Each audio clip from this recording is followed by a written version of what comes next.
Hey everyone, it's Tobes, and welcome to your second monitor, and to my end of the year highlight reel. Hooray!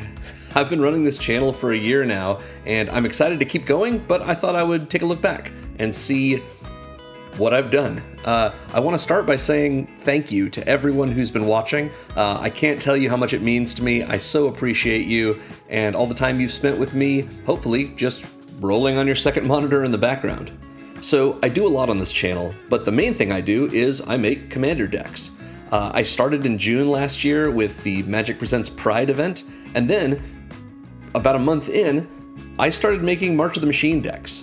I've made a commander deck for every legendary creature in March of the Machine, from the main set, from the pre-release promos, there were 3 of those, from the 2 Jumpstart exclusive legends, and then for all of the legendary creatures from the 5 commander product. 5 commander precons, that is. I didn't make decks for the face commanders, just because I never really make decks out of face commanders. I feel like Wizards of the Coast has already given us a deck built around that creature, and if you want to upgrade it or take, your own shot at making a deck for that creature, that's exciting. It's just not what I do. But other than those 5, I've made a deck for every March of the Machine legend, and that was Monday of most of the last year. That's 38 decks, I think. After that, I did my Thursday videos, which are every set that happened to be in Standard over the course of the year. Just one deck for whichever Standard set was most new at the time Thursday rolled around. So I made an awful lot of these, and I just want to go over some of my favorites and the ones that I think were best liked from all of these. So we're going to start with March of the Machine. Again, 38 videos because it's every legendary creature other than the face commanders that was printed in that set. So the one that I think most people seem to like the most is actually one of my favorites as well. It's Slimefoot and Squee. This is a deck called You Cannot Kill Me in a Way That Matters. If you know that internet meme, that's the reference. This is just a really cool Reanimator deck. I've built a couple of different versions of it on Brawl and in paper, and this is just a sweet deck that's a lot of fun for Jund Reanimator. Next up is our coolest commander design. For my bet, it's Omnath Locus of All. This was just a sweet card. I'm not really a 5-color guy, but I really enjoyed building this, especially because I kind of built it as a 5-color no black deck, which is a neat thing to be able to do when you've got a commander that requires black, but it's a Phyrexian black pip, so you don't actually have to play the black. Anyway, of all of these March of the Machine decks, though, the one that I have the most affection for is actually Putlukranos. This is Polukranos Reborn. It's a French vanilla deck. It's basically every card in the deck that is a creature, of which there are many, is French vanilla. It just has keyword abilities, and that's all. With a few exceptions, of course. Obviously, you can see Vivian Reed that makes those kind of creatures, and Audric, which cares about keywords. It was just a really neat kind of deck to be able to build when you mostly see people making Polukranos Reborn decks as Hydra decks. I really enjoyed that. And overall, I think March of the Machine is just a sweet set. It's one of my very favorite sets in Limited. I got to go through and try out all the different commanders that I wanted to make, and I thought it was a really cool project to be able to take one set and just do that set to completion over the course of many, many weeks. So that was what I mostly filled my time with when it came to my Mondays. But then it was Thursdays, and I had to do the standard sets, or I wanted to do the standard sets, of course. So I started with Edge of Eternities. There were only 8 weeks where Edge of Eternities was the most recent set in standard. Say what you want about Wizards of the Coast giving us a lot of product. It means a lot of things to enjoy, but it doesn't mean a lot of novelty or sticking around as the new kid on the block. So for Edge of Eternities, the deck that people seem to like the most, I really liked as well. It was Sir Vondum. This is a deck I call Don't Blink. It's just a blink deck where you can get a lot more value out of your Sir Vondum triggers and all of your other creatures by blinking them and by running a lot of anthems to make it so Sir Vondum doesn't even need the counters in order to get his last trigger. So that was a really fun deck, and I enjoyed making it. The deck that was, I think, the coolest commander, mechanically at least, was Dawnsire, Sunstar Dreadnought. This is, come on, we for the very first time got a new kind of creature you can put in the command zone, or a new kind of legend, I should say, in the form of spacecrafts and vehicles. And this is a colorless deck. I don't really even like colorless decks, but I wanted to build this one because it's a 20/20 flyer that deals 100 damage to something. Anyway, that just seems really neat. But my favorite of all the Edge of Eternity decks, and I really did like Edge of Eternities, was Zoo-Ifrit Osteoharmonist. This is a deck that there's just so much cool reanimation you can do with it, with the bringing creatures back as vanilla skeletons and having no cost other than tapping your commander to do so, and then you can scam them, or not really flicker them, but do the equivalent in mono black. And also it's got a really sweet story behind what Zoo-Ifrit is doing, trying to rescue her wife from falling into from being stuck in a gravity well in an anomaly. So yeah, Edge of Eternities, I really loved the set. I was a little trepidatious when we first heard that we were going to have Magic go to space, but I think that they knocked it out of the park. This is one of my favorite sets, flavor-wise and play-wise, in the last several years, and yeah, it was just a delight to be able to play through. And then we went to Spider-Man. Spider-Man ultimately had a lot of problems, as we know, for it being a set, and we got another 8 weeks out of it. But the people at Wizards of the Coast know what they're doing when it comes to making Magic. Even if Spider-Man had its problems, it was still fun to play, and it gave us an awful lot of legends, which has got problems of its own, but some of those legends were really, really fun. The most popular deck that I ran, or that I built, I guess, was Norman Osborn, which was the Green Goblin double-faced, transforming and modal card that is Grixis commander. So I got to do fun, connivey stuff with this, and yeah, it was just a good time with Norman Osborn and his madness.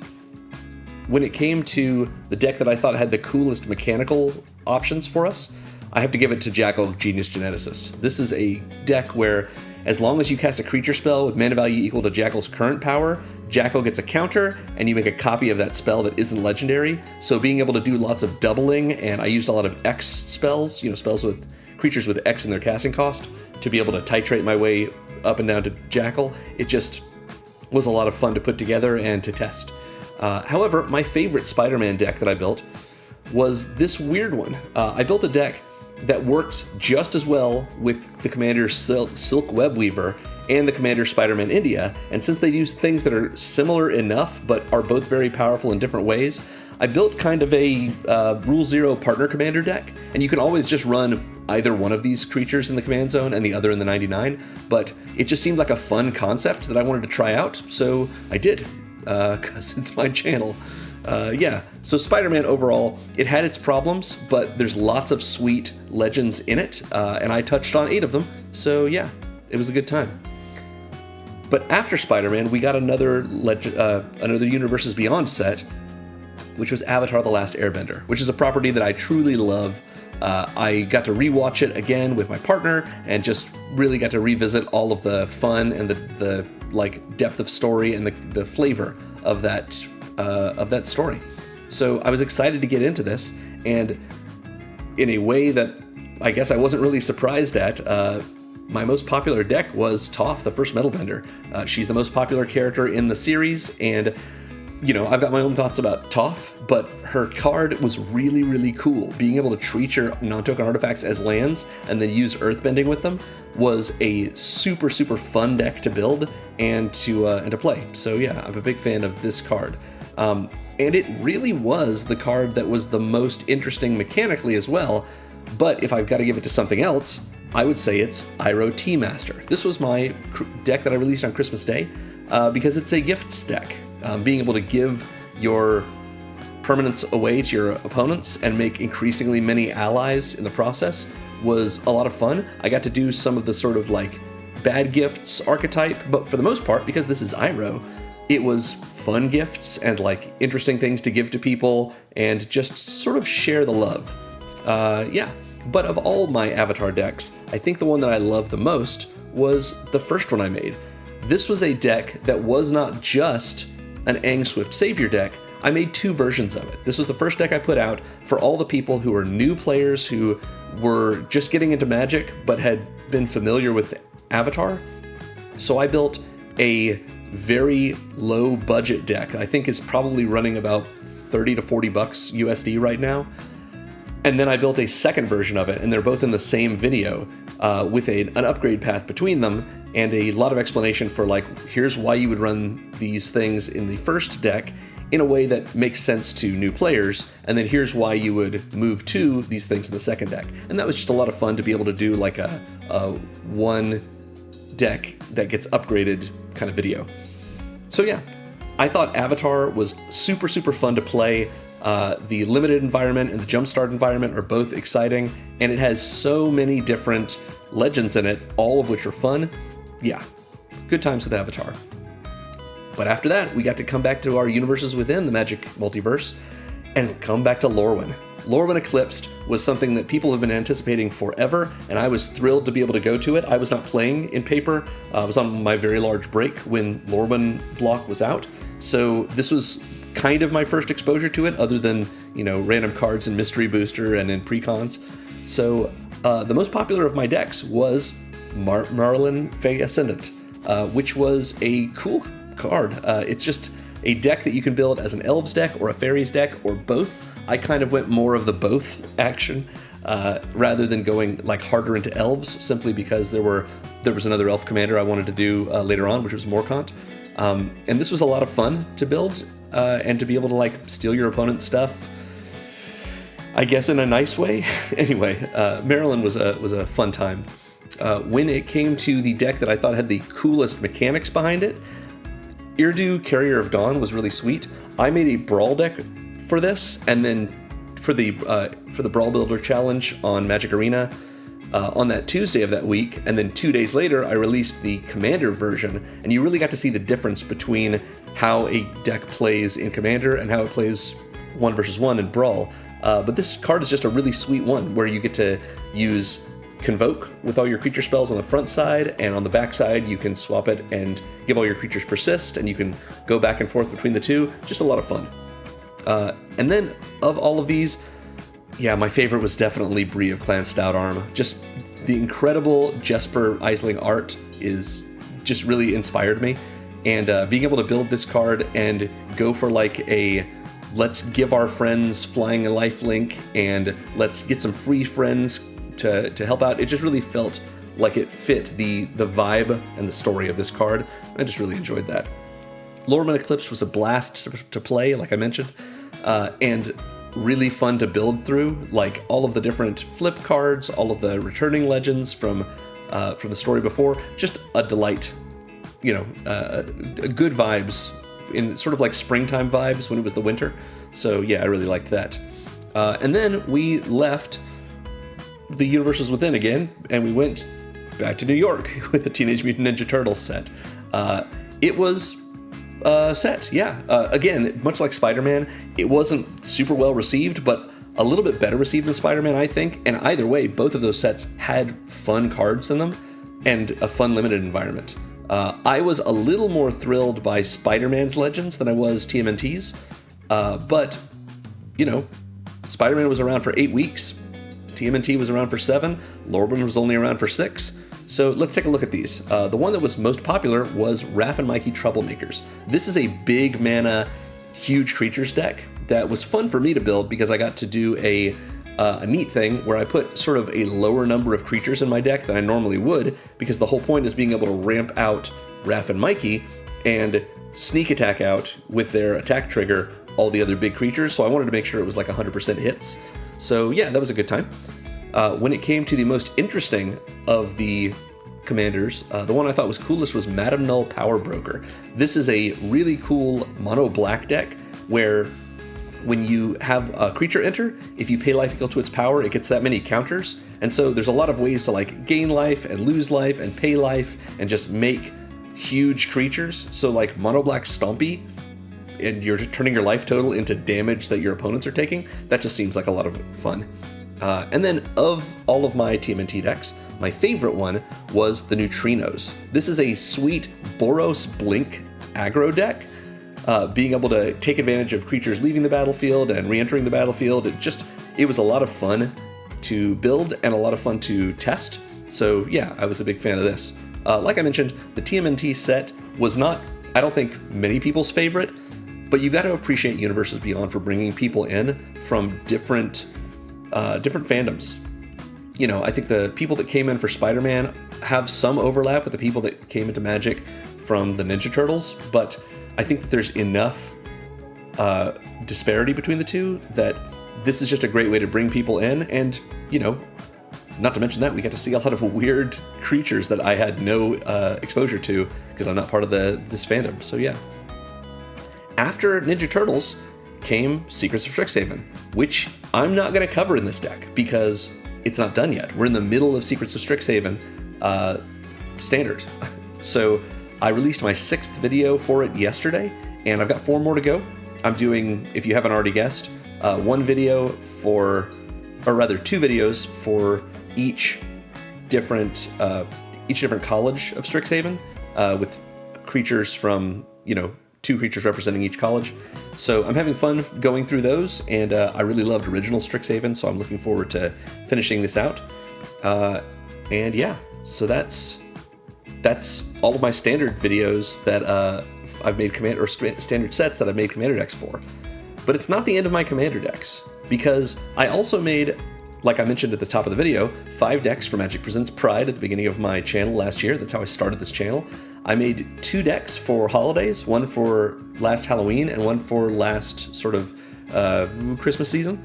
And I know it's not really just Christmas season, but the deck was more Christmas themed than anything else. And then over the course of the year, I've done 10 request videos. I've done some more than that, but the other requests I've gotten have been for standard sets. So it's like my Norman Osborn deck. I wasn't even planning to make a Norman Osborn deck, but someone requested it, and then it was my most viewed video for that set. So yeah. So over the course of the year, 17 bonus videos I've made. The one I think that had the most views, or has the most views, is definitely one of these Final Fantasy cards, which is... Oh, just kidding. It's not. I forgot. I made a Noctis video, and Noctis is also a sort of... it's an Esper deck, and it has, attacking alone themes, that kind of deal. So, yeah, my Noctis deck people seem to like as well, but I had a lot more fun building Jin Sakai. This was a real cool card from a game franchise that I don't play. So I had a lot of fun being able to see that, like, Ghost of Tsushima is, Jin gets the idea that he can either be treated like a samurai with honor and, behave that way, or he can be the ghost and be more like ninja-esque and more underhanded. So I built a deck of choices where you get to choose like which thing you're going to be each moment, in addition to presenting choices to your opponents and to yourself for the way you want to play and the way you want things to go every time you play a card, basically. So that was a lot of fun. Of all these 17 decks, the card that I thought had the coolest commander mechanically was this Pride deck that I made that was ridiculous. I wanted to build this because that very week we had gotten, or maybe it was the week prior to it, but around that time, we'd gotten the announcement that I mentioned earlier, which was that vehicles and spacecraft were going to be legal in Commander as your commander. And at that point, it was still months away from us actually getting any spacecraft in paper. Edge of Eternities hadn't been printed.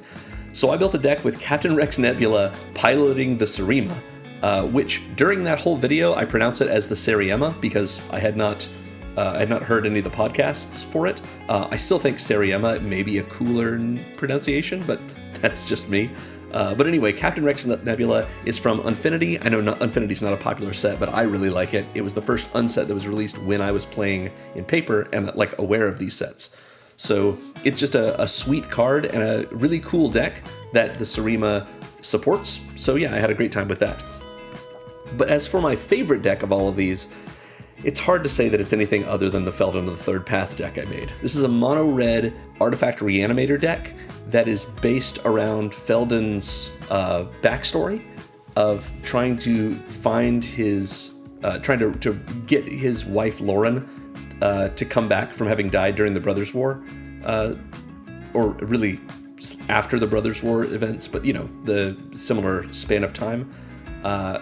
And I give a big lore dump at the beginning of it, and it all just connects to this guy in a red coat with a big white beard who gives people gifts in the form of sending them to your friends with the attack step. I just really like this deck, and it's a deck that I have in paper that I update every year. Yeah, just a delight. So being able to enjoy going through all of these different varieties of decks, the Pride decks are really fun because you could pair two things together. My holiday decks I had a great time with. The Halloween deck was Griselda, which is a silver border like Monster Masher deck. And then all of the requests that I got were from all over the place. Just really exciting, weird decks that I got to have a good time putting together. So yeah, that was essentially the entirety of everything I did in terms of my Commander decks. I've made, at this point, 99 Commander decks, and Monday will be my 100th Commander video. I guess technically I've already made 100 decks because I did make 2 decks for the Avatar Book 1 Water video, but I've made 99 videos for these things, so yeah. But Commander isn't the only thing I do on this channel. I also do Midweek Magic. Every Tuesday through Thursday, there's a event on Magic Arena where you get to play in some kind of weird thing that's going on.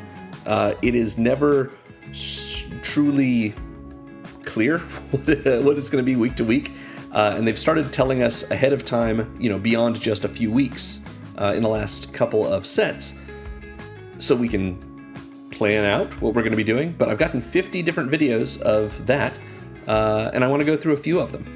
One of my favorite events that they do is called the Brawl Builder Challenge, where you get to build a Brawl deck, generally with the commander being a commander from the most recent set. 2 of my favorites of those I'm going to highlight right here. The first one was Squall Seed Mercenary. This is from the Final Fantasy set, of course. I am not a Final Fantasy fan, I've just never gotten into it, so I don't really know anything about these people, but Squall was a really fun, attack alone commander that you can build as a Voltron thing, but I just didn't really need to. The recursiveness of it is just brutal to have to deal with, and if you go for a heavier budget of rares than I did for this deck, you can really just stomp someone, so that's a lot of fun. But I also made Zuko Conflicted. While I was making all of my Avatar decks, I tried as best I could to choose the cards I liked best for characters that weren't villains. I just wanted to see if I could do all the heroes. And I do have a Fire Lord Zuko deck in Commander, that I made a video for.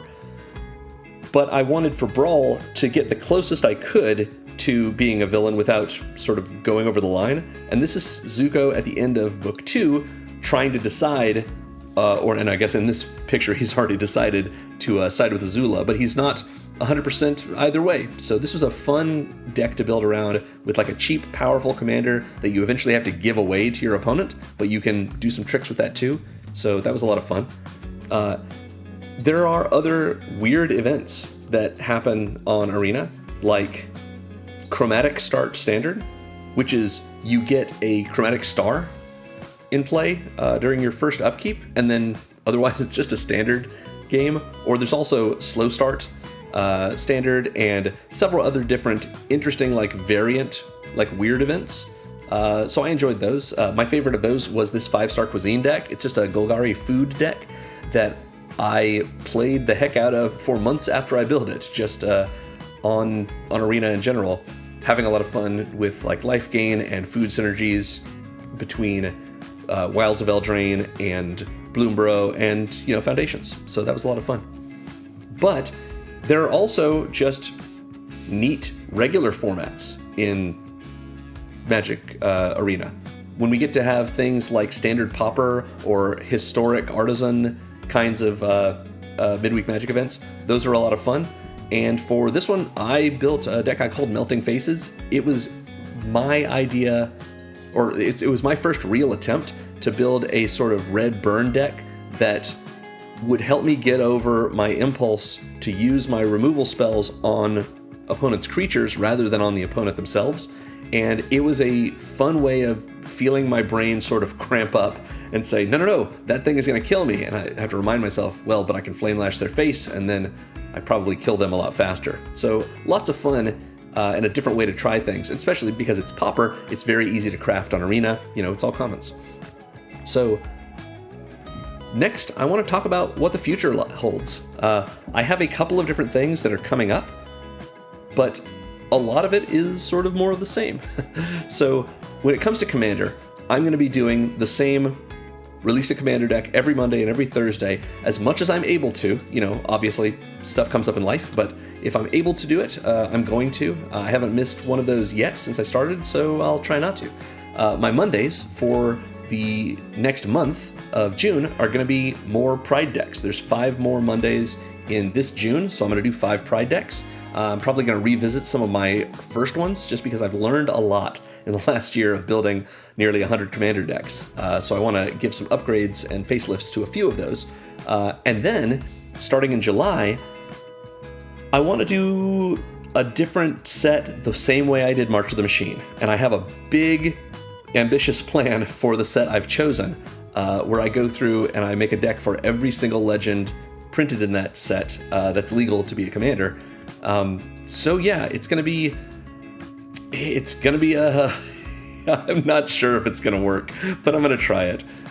So yeah, that's my Mondays. And as for my Thursdays, I'm just gonna keep doing what I've been doing with the standard sets. Secrets of Strixhaven, I'm gonna finish it out. After that comes Marvel Superheroes, and then The Hobbit, and after that, the set I'm most excited about for this year, which is Reality Fracture. And then we have Star Trek and whatever else is coming in 2027. So those are my Mondays and Thursdays. As for Midweek Magic on Tuesdays, I'm going to keep doing it. Whatever they offer us every week, I'm going to build a deck for that, if it's a deck I can build. As you can see, all of the videos that I've featured here are the ones I talked about earlier. We don't always have to build a deck. Sometimes it's a jump-in event. Sometimes it's a free Phantom draft or a free sealed Phantom event where you don't get to keep the cards, but it doesn't cost you anything and you don't have to prepare for it. I do enjoy the ones where you get to prepare, but don't always have to, so yeah. And if you have checked out my channel and seen my Midweek Magic playlist that covers all of the different events that I've done, I made a second playlist for Brawl, just to cover all the Brawl decks, like Squall and Zuko here, and for Teenage Mutant Ninja Turtles, I did a Slash Reptile Rager deck, or Rampager deck, I think, which was a lot of fun to do like an Impact Tremors mono red Brawl deck. So yeah, check that out if you are a Brawl player and you want to get some ideas. And that's about it. I want to remind you that obviously if you're watching this video, you're watching it on YouTube. I'm not sure why I put this link here, but if you want to find me on YouTube, it's youtube.com/@secondmonitormagic. And as of today, I have a Patreon. I don't know if anyone's going to subscribe to it, but I would be very grateful if you would, because it helps keep the lights on, and I sure would like my lights to be on while I'm making these videos. So yeah, check out my Patreon at patreon.com/secondmonitormagic. I have a couple of different tiers, and the big one lets you do things like make suggestions for the decks I'm going to be making for the next standard set. Once Marvel Superheroes comes out, there's going to be a lot of legends, and I always have to sort through them myself and figure out the ones I want to do. I want my Patreons to tell me my patrons, goodness, to tell me what they think I should build. In addition, I would love to keep doing these request decks, but I think in order to keep my sanity with making at least 3 videos a week, it's probably a good idea to give that to my patrons to decide. So I've got a process in mind by which patrons are going to be able to request decks, and I'm going to put one out every so often, once I have a request that the patrons seem to like. I've also got a couple of other things that are there, like first look at any progress I have in the channel, a couple of other things. There's a little bit of chat you can do if you want to on Patreon, but really it's just to support what I'm doing here.